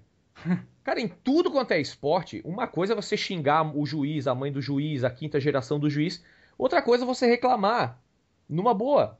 Porque ele reclamou numa boa. E tomou uma técnica, né? E no jogo 2 mesmo teve um lance em prorrogação que o Rondo, se não me engano, foi o Rondo, sofreu uma falta clara, o jogo deve empatado, aí o Miami Heat foi lá, fez uma cesta, abriu 2 pontos e o jogo ali praticamente acabou. Se não me engano, tá faltando 1 minuto e meio pra acabar, uma coisa assim. Foi uma falta clara, os jogadores reclamaram, o Miami fez a cesta, abriu 2 pontos e Boston ficou atrás. Mas eu quero deixar claro o seguinte, eu tô dizendo então que o Miami ganhou por causa da arbitragem, mas é lógico que não. Claro. Mas já tá começando aquela teoria da conspiração, de que a NBA quer o Miami Heat na final. Eu acho que a liga tem que começar a ser mais firme para não causar essa impressão, sabe? Não sei se eu tô vendo coisa onde não tem também. Não, assim, a arbitragem foi ruim mesmo, precisa melhorar, mas não foi a principal razão da derrota dos Celtics, não. Mas é sempre contra o Heat? Porque até agora os times que jogaram contra o Heat tomaram 23 faltas técnicas. 23 ou 25, alguma coisa assim. E o Heat cometeu 4 ou 5. Tá? Hoje, infelizmente, eu não tenho o número de cachorros quentes vendidos lá na partida. Inclusive eu não fiz o barulho sonoplastia quando a gente entrou no... Não fez, que tem que começar a fazer isso ser semanal aí, né? Sonoplastia, o número de cachorro quente e tudo mais. Na American Airlines Arena lá, né? Não sei, eu acho que acaba sendo um pouco também, Lucas, igual a gente tem aqui no Brasil, muito em relação aí ao Corinthians, por exemplo, né? Que o Corinthians sempre... Claro que no futebol a gente tem um outro nível de reclamação por ser só um juiz, por ser e tudo mais. Mas também é um time e uma situação que todo mundo começa a reparar. Então, igual você falou, eu acho realmente importante que a Liga tome alguma atitude, porque assim, todo mundo começa a reparar também. Isso é algo que começa... Porque o Miami Heat é o Miami Heat, é a história da temporada, é a história das últimas 2 temporadas e tal... Então, todo mundo começa a reparar aí se esses errinhos começam a acontecer aí para esse time. Porque uma coisa... chato o jogo. Erro não, né? Erro não, né? Uma coisa, Vinícius, é eu ser treinador de um time, tipo, virei treinador agora, nunca... Aí eu vou lá jogar, nunca vi ninguém lá, é tudo novidade, sabe? E aí eu tomar uma falta técnica. Agora, esses caras se conhecem há anos, cara, treinadores, juízes, sabe? Então eles falam, come on, Ed, tá? Deu, tomou uma falta técnica. Essa foi de graça, cara. Tipo, umas 2 ou 3 foram de graça, realmente. Mas, de novo, não, por favor, a torcida do Boston tá delirando achando que estão com um buraco aí de 0-2 por causa da arbitragem, tá? Não é. A causa não é essa não, meu amigo. Claro. E será que o Boston leva alguma ou não? Vai ser varrido? Difícil prever aqui, mas eu acho que Boston ganha pelo menos um jogo lá na casa do Celtics no TD Garden. Uma coisa que me chama muita atenção que você falou antes é que como fica a motivação no vestiário, né? O Rondo marca 44 pontos, os caras jogam prorrogação, jogam tudo e mesmo assim perdem o jogo. Então, o difícil vai ser o Boston encontrar não é encontrar motivação, mas levantar a cabeça pro jogo 3 e vamos jogar melhor que o jogo 2 e vamos vencer. Mas a gente não pode esquecer que o Boston jogou fora de casa as 2 partidas, agora vai jogar em casa. Sim, claro. Eu não sei se é tão ruim assim essa perspectiva para pro torcedor e pro jogador do Boston. Acho que eles pensarem que eles quase venceram o Miami lá fora de casa, pode até ser uma motivação a mais. Claro. Agora para mim, a questão desses 2 jogos e talvez do começo da série contra os Pacers é que é exatamente o que eu vinha falando anteriormente, exatamente o oposto do que eu vinha falando anteriormente. O Miami Heat entrou nesses playoffs aí com uma cara nova e com uma mentalidade nova e até produzindo de forma diferente do que tinha produzido na temporada passada. Essas 2 últimas séries mostraram um pouco daquele Miami Heat que a gente tinha na temporada passada, um time que às vezes se perde um pouco. O Dwayne Wade começou muito mal ontem, o time como um todo começou muito mal ontem, mas o Dwayne Wade começou muito mal ontem. No jogo passado, no jogo 1, no segundo período, no primeiro período o Miami entrou arrasando, depois travou. Então, assim, que o Miami, se continuar jogando o que estava jogando no começo da série, claro que não está jogando contra ninguém, né? Não é assim, né? O time decide jogar e joga. Tem um adversário do outro lado. Mas, assim, começaram a pintar algumas coisas desse tipo, assim, e pode ser aí que o Celtics leve 1, 2 ou mais partidas aí. Mas eu acredito que o Miami leva isso daí, talvez um 4-2 ou alguma coisa. Não acho que vai ser 4-0, né? Claro. E depende muito também da saúde do Ray Allen, né? Ele que tá jogando com... Exato. Resquício de ossos no tornozelo, então isso deve estar doendo demais pra ele. Que coisa bizarra isso aí. Sempre que eu leio isso, me dá uma dor. Né? Não, e destacar a coragem dele, né? Que mesmo ele estando bichado, mesmo ele estando com o tornozelo quebrado, ele vai pro jogo, ele vai dar a cara a tapa, mesmo sendo criticado, ele vai tentar. Tipo assim, um jogador que tem coragem, que tem peito, não é... Se fosse alguns jogadores que se escondiam, não vai dar pra mim, meu tornozelo tá ruim e tal. Então, o Ray Allen é muito guerreiro nessa série aí, apesar do tornozelo ruim. Então, não pode criticar muito ele, né? Ele tá com problema físico. Então, o Ray Allen tem que jogar melhor, mas não dá pra crucificar ele. Como alguns torcedores do Celtics vêm fazendo. Bom, quem sabe no próximo Esportes of America já tenhamos aí as finais definidas. Ou não, né? Mas... Se forem varridas, é possível matematicamente já tenhamos, então, os finalistas. Nesse caso, se fosse, né, Spurs e Heat varrendo as séries. O Celtics e Heat, o jogo é na sexta, depois domingo e depois terça, eu acho. Então se o Heat levar 2... Deve ser um 4-1 ainda. Até pode ser, exatamente. Sim. E, só voltando aqui, o Buddy Hield disse, após o jogo 2, o Shane Battier do Miami Heat, que foi um dos melhores jogos de basquete que ele já viu na vida. Uma aumentada, mas foi um jogaço mesmo. Verdade, né? Ele até falou, né, que mesmo se perdesse, gostaria de falar isso e tal, mas sempre é melhor quando ganha, né? Claro. O Heat estava perdendo por 15 pontos foi a maior virada da história da franquia num jogo de pós-temporada. Exatamente, eu ia até comentar isso, quer dizer, o problema quando o Thiago falou da questão de abalar a moral ou não, quer dizer, não é que o Boston quase venceu porque estava atrás e não chegou, chegou a ter 15 pontos de vantagem. A gente sabe que 15 pontos no basquete não é muito, né? Mas contra o Heat é muito. Sim. E mesmo assim o time vai lá e vira e tal. É isso aí. E é aí que eu falei, a gente pode ver de duas formas. É o Heat que o Wade começa mal a série contra o Pacers, consegue se levantar ali no jogo 2, depois do jogo 2. Essa questão aí de estar perdendo no começo do jogo de ontem, né? Começar muito mal, ou no jogo 1, de ter dado uma travada, ter deixado o Boston chegar, mas o time está se reerguendo. Então, será que a história é o time que consegue agora sair do buraco, ou será que a história é, de novo, a mesma coisa do ano passado, e o time tá travando na hora que precisa decidir? Por enquanto tá, né? Tá dando conta. Come on, baby. You can do it on this end of the speedway. Come off the board and get up alongside of him. Half a mile Here to he go. comes. Here he comes. Who's going to get off? Here he comes. Here he comes. He's got him this time. It's going to be a drag race. Wow! They touch. They touch. Kramer even got him. NASCAR.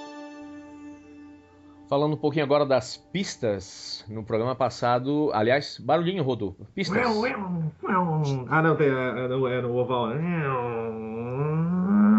Ah, nós temos o barulho do oval e do circuito misto. Claro. Então vamos lá, circuito misto, vamos lá. Circuito misto é... Tá, agora, Mônaco. Mônaco.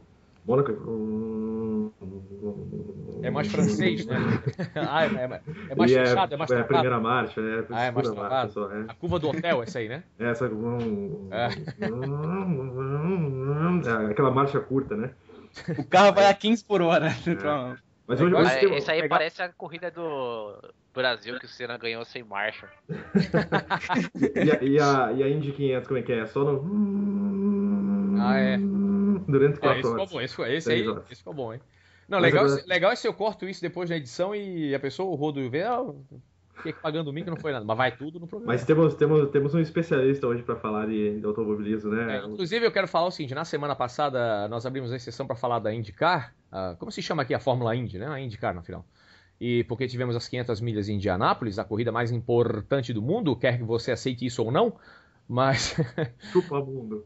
E aí nós somos obrigados a falar um pouquinho dessa corrida, até porque nós temos aqui o nosso novo especialista em 500 milhas de Indianápolis, que é o Thiago Simões. Aê, salva de palmas. Não, a pista não é de estilo, mas a gente gosta de falar, né? É isso aí. Thiago Simões, você viu as 500 milhas então? Não, eu sempre vejo as 500 claro. milhas. Assim, eu adoro automobilismo, mas eu não sou um viciado de plantão que nem vocês, né? Eu sei que não pode colocar água no radiador, porque senão vai estragar o carro. Isso eu sei, não? Mas vamos continuar falando de Indianápolis, né? Poxa, que sensacional, né? O evento, né? Eu até cheguei a publicar uma foto no Facebook. Que sensacional, os caças chegando, o hino nacional americano cantado e escutado por tantas pessoas, o Rubinho correndo bem, né? Melhor Hulk da corrida, vendo o Tony Kanaan correndo bem, mesmo tendo um carro que é um dos piores da Indy, né? E é um dos poucos ovais que assim, a pessoa que não está acostumada a ver corrida se emociona, né? Porque tem ultrapassagem toda hora, né? É um templo, né? Indianápolis é um templo. Não, e que linda a homenagem ao Dan Weldon no começo, né? Com o carro dele. Nossa. Sensacional. Os caras são feras. Mas o Rodolfo, fala um pouquinho mais do Rubinho Barrichello. Eu achei fenomenal o desempenho dele. Não, isso é muito legal. Ver um piloto como o Barrichello, que também quer não queira, né? É um bom piloto. Então, assim, o pessoal que gosta de falar, por falar também, sempre gosta de falar um monte de coisa. Tá falando do pilotaço. O cara chegou na Fórmula 1. Ninguém chega na Fórmula 1, assim, de graça. Então, assim, entre os pilotos da Fórmula 1, pode não ter sido o melhor de todos os tempos, pode ter feito isso, pode ter feito aquilo, mas muito mais do que... Aliás, não vou comentar aqui, não vamos entrar no mérito da Fórmula 1, mas eu vi as 3 corridas no domingo, a Indy eu não vi ao vivo, mas é impressionante ver como a Fórmula 1, e eu já escrevi isso no Twitter algumas vezes, é um esporte que o brasileiro acaba vendo totalmente caolho justamente por causa da transmissão da Globo. Assim. Então assim, não é uma transição de um esporte, é uma transição dos brasileiros em um esporte. Assim. Eu até li uma matéria sobre isso na segunda-feira, falando como isso pode ser maléfico para o esporte, que a audiência da Fórmula 1 vem caindo ano a ano, porque a Globo, por muitos e muitos anos, vendeu a Fórmula 1 como algo de brasileiro. Então, hoje, as pessoas não têm um brasileiro que está indo bem, o Massa está numa pior, há alguns anos já, né? 3 anos já. E a audiência caindo, porque, na verdade, as pessoas tinham uma ideia diferente da Fórmula 1. Então, quando o brasileiro não está bem lá, a Fórmula 1 perde a audiência. E o Rubens Barrichello é um ótimo piloto, terminou com o melhor estreante, né? A performance dele, vamos combinar uma coisa, o cara entrar numa Fórmula Indy, tudo bem, ele já é um piloto experiente e tal, mas é outra proposta, né? Outro tipo de carro. E é o primeiro oval que ele encara, né? A pista não é fácil. E ela tem uma carga histórica. Meu amigo, você sentar num carro daquele cenário, agora você vai correr as 500 milhas de Indianápolis. Sabe? A pressão é absurda, cara. Eu achei o desempenho dele fenomenal. Sou fã do Rubinho Barrichello. Quando o Rodolfo fala, acho a Fórmula 1 um esporte massacrante para um piloto jovem, sabe? Porque é desempenho. A imprensa não quer saber qual é o teu equipamento. É desempenho. É cobrança, são milhões. A gente sempre fala quando comenta sobre a NASCAR aí, do Nelsinho Piquet, do Miguel Paludo. É legal a Fórmula Indy para o brasileiro começar a ver que o caminho do automobilismo não é só a Fórmula 1. Não precisa ser só esse, exato. Porque tanto a Fórmula Indy quanto a NASCAR, a Rolex, a Grand Am, que o automobilismo americano é mais barato, é tão sério quanto, sabe? Você tem mais chance, é mais família, digamos assim. Não é aquele corporativismo da Fórmula 1. Então, se você tem um filho... O Rubinho comentou isso até, né? Eu achei muito legal isso. Antes da corrida, ele deu uma entrevista e comentou sobre isso, né? Que achou legal. Tá ali, a esposa dele estava ali, a família dele estava ali. É um ambiente diferente, né? Tinha tido churrasco dos pilotos ou coisa e tal. Enfim, é um ambiente bem... Isso a gente sabe que é dessa forma, né? A Fórmula 1 é bem diferente de uma NASCAR da vida, né? Inclusive, antes da corrida, quem tava segurando o guarda-sol era a mulher dele, né? Pois é outro tipo de... Não, a NASCAR é tradição, né? Os carros ali nos pits com as esposas, os filhos e tal, né? Isso aí Pois é diferente, né? Então, assim, mas além disso, eu queria só comentar daquela asa traseira do carro. Não sei se vocês notaram lá. O carro tá parecendo um carro de Autorama, assim, aquela asa traseira. Eu acho o carro bem bonito, cara, inclusive... Não. Eu queria comentar justamente por causa disso. Uma das coisas que eu não gostei, não tinha gostado muito, é aquela asa lateral, tipo Batman, que já estava aqui na Corrida do Brasil, inclusive, e nas corridas anteriores. Mas o carro da Fórmula Indy, eu acho que a Fórmula 1 poderia até puxar um pouco, porque a Fórmula 1 nos últimos anos perdeu muito, né, do carro. Então a asa traseira é muito pequena, a asa dianteira é muito grande. E aquele bico tá cada vez mais estranho, assim. Então eu acho que a Fórmula 1 poderia... Porque carro de Fórmula 1 sempre foi tão bonito, assim. Cara, eu acho os carros da Fórmula 1 muito feios esse ano. Não, você sabe, esse design da Fórmula Indy, aquela asa lateral, é pra não encaixar a roda, né? Então, eles estão... E aquela proteção também da roda traseira é pra isso, é pro cara não escalar e sair decolando. Mas aí sempre dá um jeito de dar uma voadinha, né? Mas foi o que aconteceu no ano passado, né? Assim como a gente tem os flapzinhos lá na NASCAR, que cada vez que acontece alguma desgraça, carro sai voando, eles dão um jeito de colocar alguma coisa. Mas o evento é maravilhoso, é lindo ver, assim, é lindo, realmente. Eu até tuitei na hora, assim, quando tava começando, assim, sabe, de ficar arrepiado mesmo, ver aquele mundo de gente para ver uma corrida, assim, sabe? Foge da Indy, foge do automobilismo mesmo americano. Aquele evento ali é fenomenal. Isso. Tivemos Mônaco, tivemos Fórmula Indy, tivemos as 600 milhas de Charlotte, Rodolfo. Nossa, 600 milhas. Foi longo mesmo essa corrida. Eu tenho que dizer que até eu senti até uma hora ali e falei, pô, não tá acontecendo nada nessa corrida. A corrida foi meio monótona, dá pra dizer aí, no meio da corrida, meio que a corrida foi monótona, até lendo algumas coisas a respeito, muita gente achando que esse novo, e sem críticas aqui, por favor, esse novo sistema de pontos está ocasionando aí os pilotos a serem um pouco mais conservadores, dependendo da posição que eles estão. Eu realmente não tenho essa noção, assim, sabe, se isso realmente está acontecendo, mas para mim as corridas estão muito boas, assim, no geral, então não vejo esse problema. Mas, pode falar, Lucas. O Russell Wallace, ele falou no Media Center lá em Charlotte, ele acha que a temporada deveria ser reduzida para 32 corridas. Nós temos 36, né? Ele diz que existe muita oferta para pouca demanda. Eu só não concordo, porque eu acho que tem que ser menos corrida ainda. Não, eu concordaria que ficasse em 20 alguma coisa, sabe? Isso. E olha, diminuiria algumas corridas de circuito de 1,5 milha, colocaria mais uma pista mista. A NASCAR no circuito misto é fantástico. Daqui a pouco vai ter aí. A gente sempre tem, né? Sonoma. Sonoma e Watkins Glen é fantástico, cara. Muita gente não vê NASCAR porque não gosta do oval. No circuito misto, cara, fabuloso. Eu colocaria. Tem tantas pistas tradicionais nos Estados Unidos. Né? As brigas, porque muita gente fala que essas trocas de posição que a gente acabou de falar, inclusive foi recorde, se eu bem me lembro agora aí da Indy, foi recorde de troca de líderes. Foi. Né, nesse último final de semana. Foi. Acontece porque tá no oval e tudo mais. Você vai ver uma corrida aí em Sonoma ali, você vai ver que o bicho pega também no misto e, e não adianta. Mas eu concordo plenamente. Sem entrar muito no mérito, a temporada é muito longa. A gente tem, sabe, corridas em circuitos que poderiam nem ter corrida. Algumas mudanças que a gente teve até a corrida da Califórnia, por exemplo. A gente tinha 2 corridas lá, agora só está tendo uma, porque é uma corrida realmente que chata. Na maioria das vezes é muito chata. Então manteve-se a corrida da Califórnia uma só, né, entre as duas.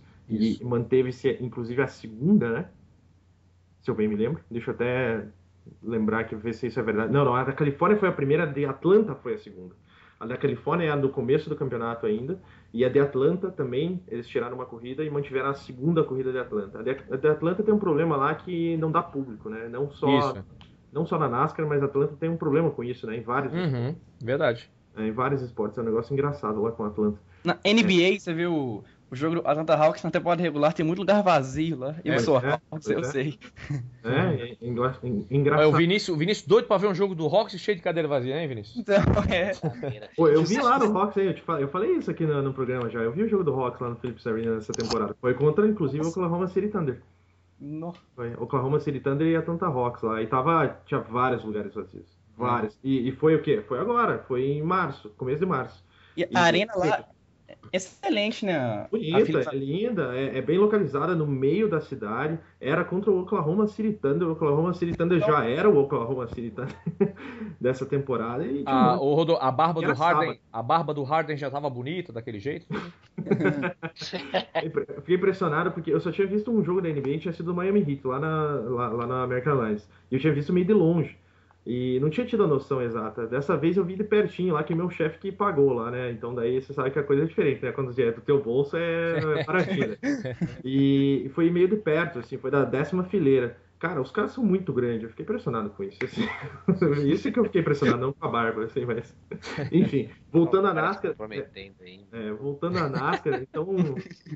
Sabe, Lucas, Califórnia podia nem ter corrida, talvez. Sabe? Pocono.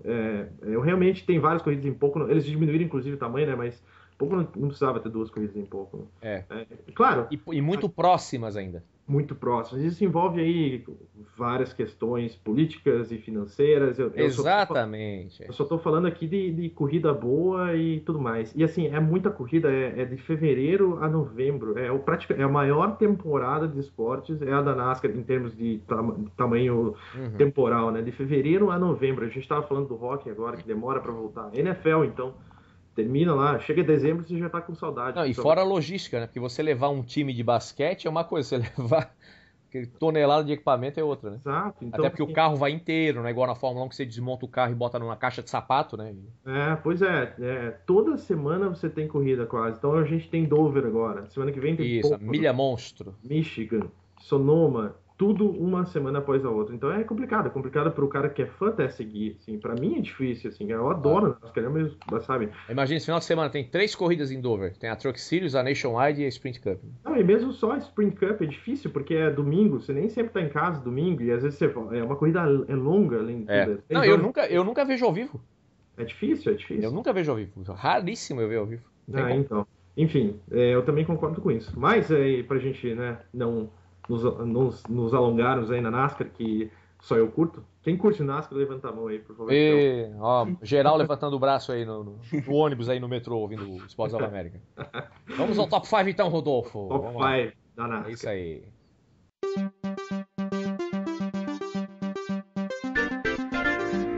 The Top 5.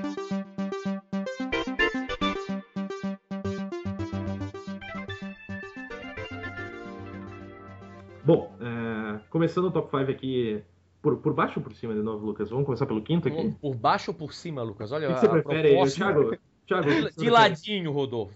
Começa de ladinho, então. Thiago, hoje você que estava colocando o pessoal no círculo seu lá no Google Plus também? Eu é? Prefere por baixo ou por cima? Vamos por baixo ou por cima? Esse é o Sports of America, o podcast mais másculo do Brasil. Vamos lá, começando o quinto, então. O Inclusive, quinto aqui, só pra falar no próximo podcast, Muscle Cars vai ser tópico nos esportes of America. o lacrosse também, né? Como a gente estava comentando antes, né? E com vinheta de cerveja no meio. Boa. Não, o top 5 aqui começando pelo Brad Keselowski. Teve um top 5 aí. Já tem 2 vitórias, já tá no wild card. O que é legal do wild card desse ano são 10 classificados para o Chase após a 26ª corrida. E mais 2 wild card. Aí entrou já o sonzinho, já, né? Vocês ouviram aí? Entrou o sonzinho. O Brad Keselowski está em 11º e o Ryan Newman está em 13º para entrar no wild card. Então o wild card esse ano, por enquanto, está quase igual como se a gente tivesse 12 entrando. Só para lembrar, o wild card acima do 10º colocado, a gente tem mais 2 vagas para quem tiver mais vitórias. Por enquanto está entrando o 11º e 13º. O Kasey Kahne mesmo, a gente vai falar daqui a pouco, mas ele está em 15º ainda, ele não entraria hoje. No quarto lugar aqui eu coloquei Greg Biffle. Ele ficou em quarto, foi líder, o maior número de voltas na liderança, então ele ganhou ponto extra por causa disso nessa última corrida. Ele tem 8 top 10s e ele tem 7 top 5s. Então é um piloto aí que é líder do campeonato e está consistente, tá? Por isso que ele está aqui, igual o Lucas falou, a gente não faz o top 5 só para essa semana, mas por uma consistência. Kyle Busch em terceiro. O Kyle Busch, só peguei um número aqui para vocês entenderem o porquê que o Kyle Busch está aqui. Além do o Kyle Busch é o 8º, tem 7 top 10s em 12 corridas. Então 7 vezes ele ficou entre os 10, mas olhem os 5 últimos resultados do Kyle Busch. Ele ficou em 10º, 1º, 2º, 4º e 3º. Então, assim, um piloto que se for fazer top 10 aí, por fechar as últimas semanas, tem que estar dentro, não tem como. Kasey Kahne ganhou a corrida. E ele tá aqui mais ainda eu já mencionei ele antes e continuo mencionando porque ele teve um começo ruim, mas ele tá numa super equipe, que é a do Hendrick Motorsports. E, assim, eu acho que faz muito bem pra categoria e pra Hendrick, pra todo mundo. Assim como eu já falei do Kyle Busch, tem o Kasey Kahne bem. Não é legal que o Jeff Gordon, por exemplo, esteja mal, não é legal que o Kasey Kahne esteja mal, tá? E muito legal o Hendrick falando disso, falando que conversou com o Kasey Kahne no começo da temporada e falou, a gente tá nisso aqui por um longo tempo, então não se preocupe com esse começo, não tem problema nenhum. E o Denny Hamlin, primeiro lugar aqui. O Denny Hamlin já tem 2 vitórias aí também. É incrível que nas 2 últimas corridas ele terminou em segundo. Então é por isso que eu coloquei ele no meu primeiro lugar. Ele não obteve uma vitória aí, mas segundo e segundo. Também nas últimas 5 corridas ele terminou em primeiro, quarto, aí teve um resultado ruim, 22º, segundo e segundo. Então ótimas posições para o Denny Hamlin. E aí, pelas 2 posições aí, os 2 segundos lugares que ele teve nas últimas 2 corridas, eu deixo ele aqui. Ainda uma menção honrosa aí para 2 pilotos que não tem como não falar, que é o Dale Earnhardt Jr., porque ele tem o maior número de top 10s, né, 9 top 10s. Então, das 12 corridas, 9 vezes ele terminou entre os 10, mas ele não consegue ganhar. Então, isso daí que tá faltando para ele.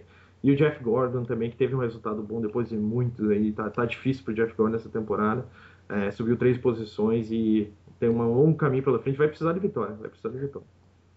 É isso aí. Às vezes o ouvinte pensa, o cara chegou entre as 10 primeiras posições, mas vamos lembrar que são 43 carros. Importante. Boa lembrança mesmo, né? Ficar em top 10 aqui na NASCAR é muito importante. Porque na Fórmula 1 chegou em 10º, mas tu és um bosta mesmo, né? Porra, 10º, né? Não, a gente tem 43 carros. Isso. A gente tem 10 pilotos classificados após as 26 corridas pro Chase, por The Spring Cup, que são as últimas 10 corridas. Então é muito importante aí, top 10 são sempre muito importantes porque te deixam lá em cima no campeonato e tal. É isso aí. Amigos, chegamos ao final de mais um Sports of America. Na semana que vem tem mais hockey, tem mais basquete, tem beisebol, tem NASCAR e, como sempre, eu quero as considerações finais dos nossos amigos. Thiago Simões. Bom, foi mais um grande prazer participar com vocês aí de mais um podcast. Que a gente continue crescendo aí, porque é muito legal conversar com vocês com esses esportes que nós amamos falar, né? Um abraço para todos vocês. Valeu, Thiago. Vinícius Veiga. Foi mais um grande prazer participar de outro podcast com vocês, com o Thiago, Rodolfo, você, Lucas. E só destacando aqui que no dia 1º de junho, sexta-feira, começa uma série bem legal, Boston Red Sox contra Toronto Blue Jays. Na casa do Blue Jays tá uma série bem legal esse final de semana aí pra acompanhar na Major League Baseball. Aí, Thiago, aí vai ser pessoal o negócio agora, hein? É isso aí. E só pra agora... lembrar o pessoal, né, que sábado é meu aniversário, quem quiser mandar os Opa, presentes, bom, tá? É só perguntar pra mim no Twitter que eu falo o endereço. Sábado, então. E sábado à noite estará onde comemorando o aniversário, hein? Só responda pra gente. Na ESPN. São os ossos do ofício, meu caro. Ossos do ofício, né? Os ossos do ofício. Não, aí pra bom. Tá bom, Rodolfo. Rodolfo Marques, cara. O homem pra falar agora tem que ter autorização. Rodolfo que fala mais que a boca, Carmo. Esse final de semana a gente tem a corrida de Dover aí, vale muito a pena ver também a Milha Monstro. Vale muito a pena ver. É às 2h da tarde, se eu bem me lembro, às 2h da tarde. Esperamos que a Fox Sports continue passando ao vivo as corridas.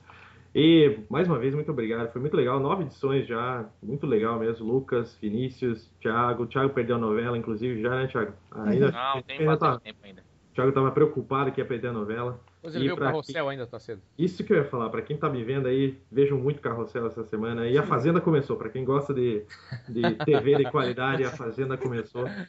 Não percam. Não esqueçam também do teste de DNA do Ratinho. Teste de DNA do Ratinho e a Fazenda. Gretchen e convidados. Não vejam a NBA, vejam o Carrossel. Exatamente. Esse é o Rodolfo e suas dicas de futilidades. Futilidades of America, vamos lançar também. Isso, Geraldo e tudo mais.